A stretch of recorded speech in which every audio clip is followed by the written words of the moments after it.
കാണൂ നിങ്ങളുടെ ഇഷ്ട പരമ്പരകൾ എക്സ്ക്ലൂസീവായി സൺ നെക്സ്റ്റ് ആപ്പിലൂടെ തികച്ചും ഫ്രീ ആയി. ഇപ്പോഴേ ആപ്പ് ഡൗൺലോഡ് ചെയ്യൂ.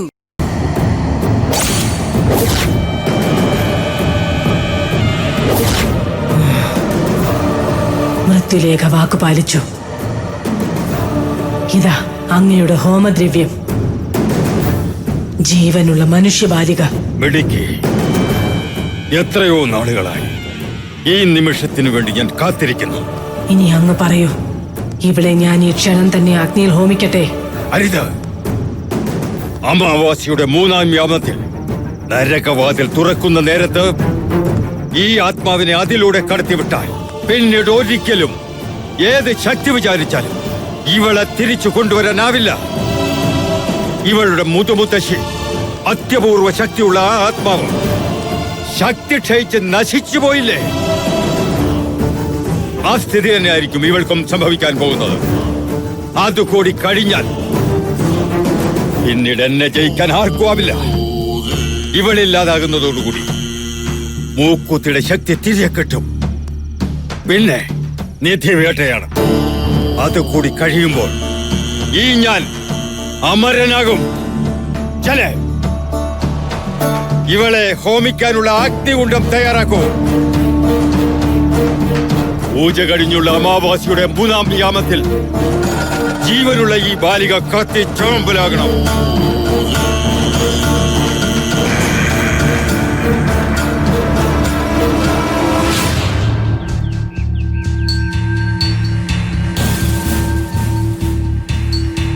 ചേച്ചി, സുരന്ദേച്ചി, സുരന്ദേച്ചി, ചേച്ചി.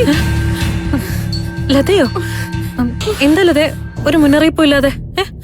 വീട്ടിലെന്തെങ്കിലും പ്രശ്നമുണ്ടോ? എന്താന്ന് പറയേ, ഈ കാര്യം എന്താന്നൊന്ന് പറയേ. അത് പിന്നെ നമ്മുടെ ശ്രീകുട്ടിക്ക് എന്ത് പറ്റി? ശ്രീകുട്ടി ഒരു പിശാച് പോലെ രൂപം രാത്രി വന്ന് നമ്മുടെ ശ്രീകുട്ടിയെ രാഷ്ട്രരൂപം ഒന്ന് പിടിച്ചുകൊണ്ടുപോയി. എന്തോ നീ പറയുന്നേ? എന്തൊക്കെയല്ലേ ഈ പറയുന്നേ? എന്റെ മോക്ക് എന്ത് പറ്റീന്നാ? അത് ഞാൻ കണ്ടതാ. ഒരു ഭീകര രൂപം ശ്രീകുട്ടിയെ കൊണ്ട് ഇരുട്ടിലേക്ക് പറയുന്നത് ഞാൻ കണ്ടു. ഞാൻ പറയുന്നത് സത്യം. അയ്യോ അമ്മേ, എന്തു പറ്റി അമ്മേ? ശ്രീകുട്ടി ഇന്നലെ രാത്രി തറവാട്ടിന്ന് ഒരു ഭീകര രൂപം വന്ന് പിടിച്ചോണ്ടുപോയി. അത് ഞാൻ അമ്മയോട് പറഞ്ഞതാ. എന്തൊക്കെയാ നിങ്ങൾ ഈ പറയുന്നേ? ശ്രീകുട്ടിയെ ഭീകര രൂപം പിടിച്ചോണ്ട് പോയെന്നോ? അതേ മോളെ, കാവല ഭഗവതിയാണ് സത്യം. ഞാൻ എന്റെ കണ്ണോട്ട് കണ്ടതാ. അമ്മേ, എന്റെ മോള് മോളെ, എന്റെ ശ്രീകുട്ടിക്ക് എന്താ പറ്റിയെന്നൊന്ന് പറ. അമ്മയൊന്ന് സമാധാനപ്പെട്. ശ്രീകുട്ടിക്ക് ഒന്നും പറ്റിയിട്ടുണ്ടാവില്ല. നിങ്ങൾ എല്ലാരും കൂടി തറവാട്ടിലേക്ക് വാ വേഗം. മേഘന മോളെ എവിടെ? അവള് ജോലിക്ക് പോയിരിക്കും ആന്റി. എന്താ സംഭവിച്ചത്? എനിക്കൊന്നും അറിയില്ല മോളെ. ഞാൻ പറഞ്ഞ സത്യ. മാഷാകെ സങ്കടപ്പെട്ടിരിക്കുക. എന്റെ ഈശ്വര, എന്റെ കുഞ്ഞ്. അമ്മ സമാധാനപ്പെട്. നമുക്ക് ശേഖരണങ്ങളിൽ വിളിക്കാം. വിളിക്ക.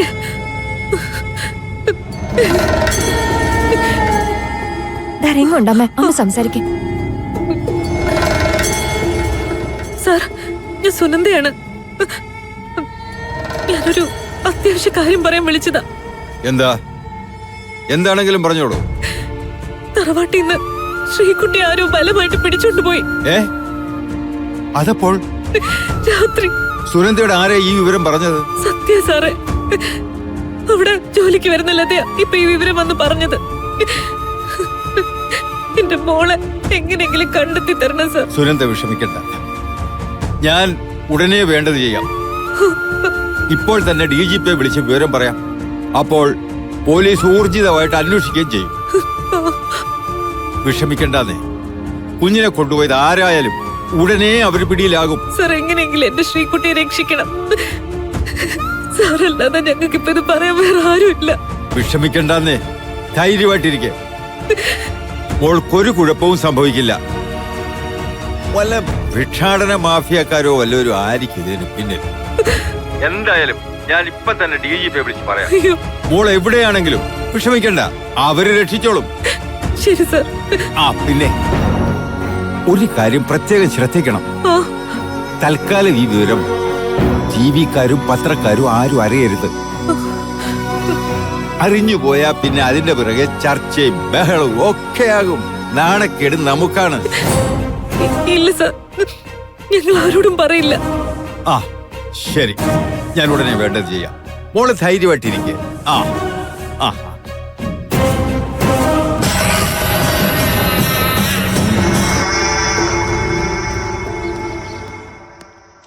അപ്പോ നിങ്ങളുടെ മോളെ എപ്പോ മുതലാ കാണാതായത്? ഇന്നലെ രാത്രി മുതലാണ് സർ. അപ്പൊ നിങ്ങൾ കുട്ടിക്കൊപ്പം ഉണ്ടായിരുന്നില്ലേ? ഇല്ല സർ, ഞാൻ ടൗണിലത്തെ വീട്ടിലായിരുന്നു. ശ്രീകുട്ടി കഴിഞ്ഞ 2-3 മാസങ്ങളായി തറവാട്ടില്ല താമസം. അത് ശരി. അപ്പൊ ഈ ചെറുപ്രായത്തിലെ മോളെ എന്തിനാ വീട്ടിൽ നിന്ന് മാറ്റി താമസിപ്പിച്ചേ? ആ കാര്യം മനസ്സിലായി. അച്ഛന്റെ കള്ളത്തരങ്ങളൊന്നും മക്കള് കണ്ട് പഠിക്കണ്ടെന്ന് കരുതി കാണും അല്ലേ? സാർ എന്തിനാ ആവശ്യമില്ലാത്ത കാര്യങ്ങൾ സംസാരിക്കുന്നേ? ശ്രീകുട്ടിയെ തറവാട്ടിൽ നിർത്തിയതിന് ഞങ്ങൾക്ക് ഞങ്ങളുടേതായ കാരണങ്ങളുണ്ട്. അതല്ലല്ലോ ഇവിടുത്തെ പ്രശ്നം. എന്റെ മകളെ ഇന്നലെ രാത്രി മുതൽ കാണാനില്ല. അവൾ എവിടെയാണെന്ന് അന്വേഷിച്ച് കണ്ടെത്തേണ്ട ഉത്തരവാദിത്വം നിങ്ങൾക്കില്ലേ? അതുകൊണ്ടാണല്ലോ നിങ്ങൾ ഈ പറയുന്ന മുഴുവൻ ഞാൻ കേട്ടുകൊണ്ടിരിക്കുന്നത്.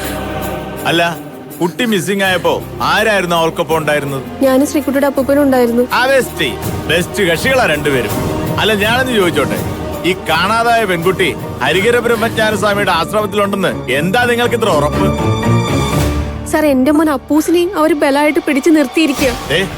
നിന്നോട് ഞാൻ നേരത്തെ പല പ്രാവശ്യം പറഞ്ഞിട്ടുള്ളതാ, നിന്റെ മോനെ അവിടെ ആരും ബലമായിട്ട് പിടിച്ചു നിർത്തിയിട്ടില്ല. ഞങ്ങള് ചെല്ലുമ്പോ അവൻ വളരെ ഹാപ്പി ആയിട്ട് അവിടെ ഓടിച്ചാടി കളിച്ചോണ്ടിരിക്കുക. വെറുതെ ആശ്രമത്തിലുള്ളവരെ പറ്റി അനാവശ്യം പറഞ്ഞു പരത്തുന്നതല്ലേ നിന്റെ പണി? സാർ പ്ലീസ്, എനിക്ക് എന്റെ മോളെ എങ്ങനെങ്കിലും കണ്ടുപിടിച്ചതാ. അതിപ്പോ അങ്ങനെ നിങ്ങൾ പറയുന്ന പോലെ പെട്ടെന്ന് കണ്ടുപിടിച്ചു തരാനൊന്നും പറ്റത്തില്ല. അതെനിക്ക് വ്യക്തമായിട്ടൊന്ന് അന്വേഷിക്കണം. എന്താ സാർ ഇങ്ങനെ നിരുത്തരവാദിത്വപരമായി സംസാരിക്കുന്നത്? എനിക്ക് എന്റെ മോളെ നഷ്ടപ്പെട്ടത്. നിങ്ങളുടെ സ്വന്തം കുഞ്ഞാണെങ്കിൽ നിങ്ങൾ ഇങ്ങനെയൊക്കെ പെരുമാറോ? എന്റെ ശ്രീകുട്ടിക്ക് എന്തേലും സംഭവിച്ച നോക്കിക്കോ. അങ്ങനെ ഭീഷണിയൊന്നും വേണ്ട. നിങ്ങളീ പറയുന്ന പോലെ ആ കുട്ടി ആശ്രമത്തിൽ ഉണ്ടാവുമെന്ന് ഞങ്ങൾക്ക് യാതൊരു ഉറപ്പുമില്ല. ഇനി അഥവാ ഉണ്ടായാൽ തന്നെ അവൾ സ്വന്തം ഇഷ്ടപ്രകാരം പോയതായിരിക്കും. ഇവളുടെ മോനും ആ കൊച്ചും തമ്മില് നല്ല കൂട്ടാണെന്നല്ലേ നിങ്ങൾ പറഞ്ഞത്? ചിലപ്പോ മോക്കൊരു ആഗ്രഹം തോന്നിക്കാണും ഇവളുടെ മോന്റെ കൂടെ ആശ്രമത്തിൽ പോയി ജീവിക്കാൻ.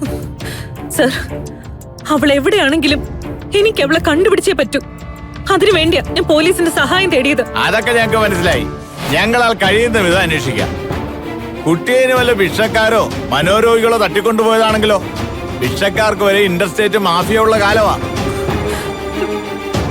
എന്തായാലും ഞാനൊന്ന് അന്വേഷിക്കട്ടെ. നിങ്ങൾ പറയുന്ന പോലെ നിങ്ങളുടെ മോള് ചിലപ്പോ ആശ്രമത്തിൽ തന്നെ കാണുമായിരിക്കും. അതാരും തട്ടിക്കൊണ്ടുപോയൊന്നും ആയിരിക്കില്ല. സർ, എനിക്കെന്റെ മോളെ വേണം. സാർ എന്നെ സഹായിച്ചേ പറ്റൂ. ഇല്ലെങ്കിൽ സാർ ഞാൻ എന്റെ ജീവൻ എടുക്കും. ഇത് വലിയ പുലിവാലായല്ലോ. ആ സുരേന്ദ്രനോട് വണ്ടി ഇറക്കാൻ പറ.